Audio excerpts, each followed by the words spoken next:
Joy, I know in addition to 2020 Mom, you've got two other nonprofits, the Blue Dot and Mom Congress. And do you want to pick a couple of the, the most impactful solutions and areas that you see are most important that we can educate people on, and maybe even give a few pointers to where people could go to get involved? And Missy, along with Exhale Parent, I think, feel free to chime in here along with Joy kind of as we go, okay? Sounds good. That's great. Thank you, Fred. Well, I'll focus on the Mom Congress proposed solutions. Mom Congress has been fortunate to be working with a partner organization, the Bipartisan Policy Center based in DC, who's long been studying solutions around childcare, recognizing that still so many families and women don't have access to childcare centers, let alone affordable childcare solutions. So they just don't have a choice but to provide care themselves and not be in the workforce or rely on family. What they have found through several surveys is that all women prefer, even if they have access to childcare centers, they all prefer access and choice to in-home care.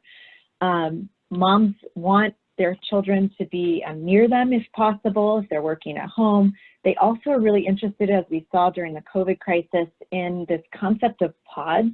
So even though moms want childcare in home settings, they're okay with multiple families grouping together for in-home care in their home or at a neighbor's home, moving around together.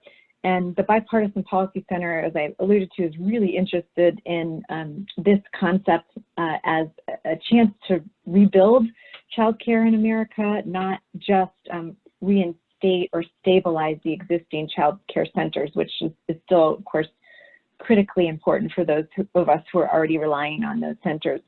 Mom Congress has proposed a package of solutions, including what we call a NAMI. Most of us are, of course, familiar with the term nanny and often associate nanny with high-priced in-home childcare that most of us can't afford, and really believe we should all have access to that kind of a solution, and it should be affordable. Hence the new term NAMI, affordable in-home care. And we also recognize that there should be some sort of study on supporting mothers and families with medically fragile children. What does that look like? What does respite look like? This is just critical. Families have been suffering for too long in America, high rates of distress, trying to coordinate all of this, financial distress, figuring out the maze and the framework of support. It is just too much, and it leads to dysfunction in our families. That's not good for any of us. Our children are the next generation in the workforce, and we need strong, healthy families. And these are really important investments, and we believe bipartisan issue, Republicans and Democrats can all get behind. And back to the medically fragile children component, we know one state, and I know this will be alluded to here shortly, has addressed this, Colorado. We think all states should, and that it shouldn't necessarily be a state-by-state decision to decide what the baseline solutions might be.